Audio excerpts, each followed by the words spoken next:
And they didn't even use them goddamn pictures. They used the picture some photographer took a year ago with me with a straight jacket on. You know, am I crazy or what?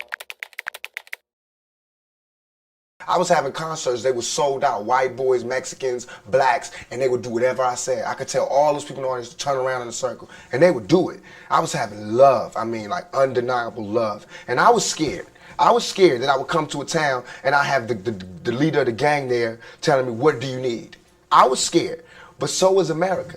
So was somebody else, because all of a sudden I had all kind of legal problems. And you have to think about this. I had a clean record for 20 years. A clean record, living in the ghetto, in the gutter, no record. What about my morals then? What about my character then? You know what I'm saying? In 2 years that I start raising noise, that I start being publicly viewed, I've had a record. And now it looks like I'm a criminal who has no way of being reformed. But all of these came one after the other. Do you understand? Right. It takes logic.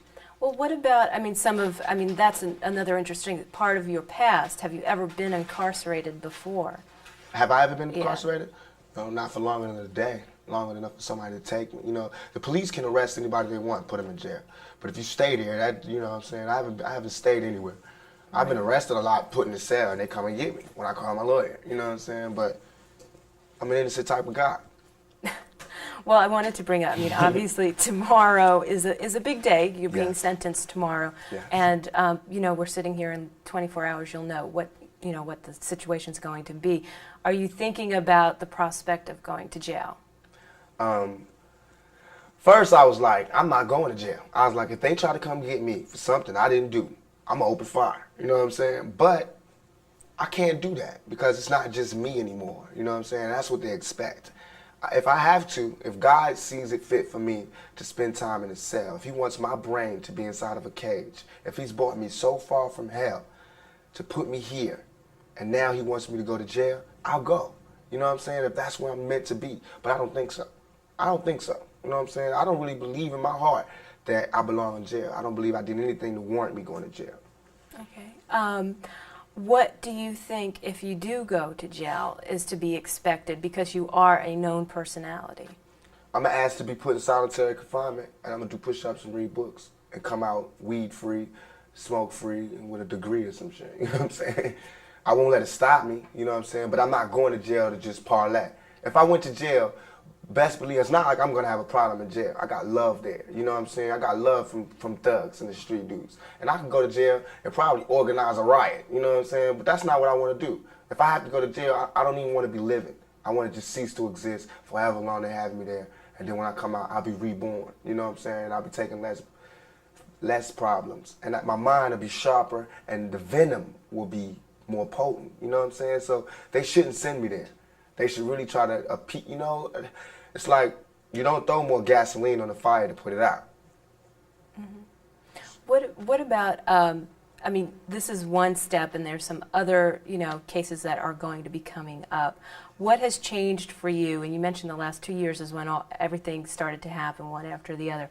What changed for you in these 2 years? How is your life now different than it was before? Like I said, it was no spot for Tupac. It's not like there was somebody like me before and I moved into the spot so I can ask him how he did it. You know what I'm saying? There was no spot here. Nobody wanted to be, the person that thugs and the street people could rally around. Nobody wanted to be that. So when I was that, I couldn't handle it. You know what I'm saying? I could handle it, but not right away. Of course, I had problems. I was making mistakes that anybody would make when you have 14,000 people ready to do whatever you want. You know what I'm saying? When you have all over the country people waiting to hear what you want to do. You know what I'm saying? This Thug Life code, we have a code putting order to the violence on the streets.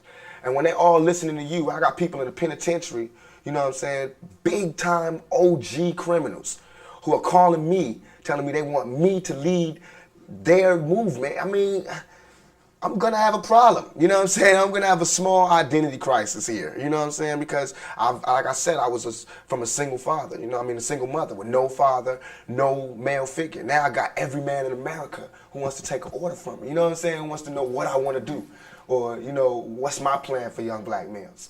And that makes me scared, but that makes me wanna rise to the occasion, you know what I'm saying? What makes me wanna give my whole life to them, and I will give my whole life to this plan that I have for Thug Life. Now, when you said a code, I don't know exactly what do you mean by a code? I organized the OGs in the East Coast and the West Coast and the penitentiaries to come up with a set of codes of ethics for criminals. You know, like we're going to be against drive-bys, kidnappings, attacks on people that are not involved with the street gang, with the drug trade or the illegal business at all. You know, all that kidnapping and shooting drive-bys out the car, we against that. And people who perpetrate that, they have to deal with the consequences when they go to jail, because that's who's going to enforce this code and the thug life that's on the street. It's like we cleaning up the dirt. I can't change what the dirt that's here, but I can put all this dirt in one corner. You know what I'm saying? Somehow have some order here. And for that, they need to give me a little leg room. You know what I'm saying? Let me do what I want to do, because nobody else is going to do it. Nobody else wants to do it. But I'm not scared to walk in the middle of Watts, Compton, Chicago, wherever, and sit down with whoever's the OG and say this is what we need to do.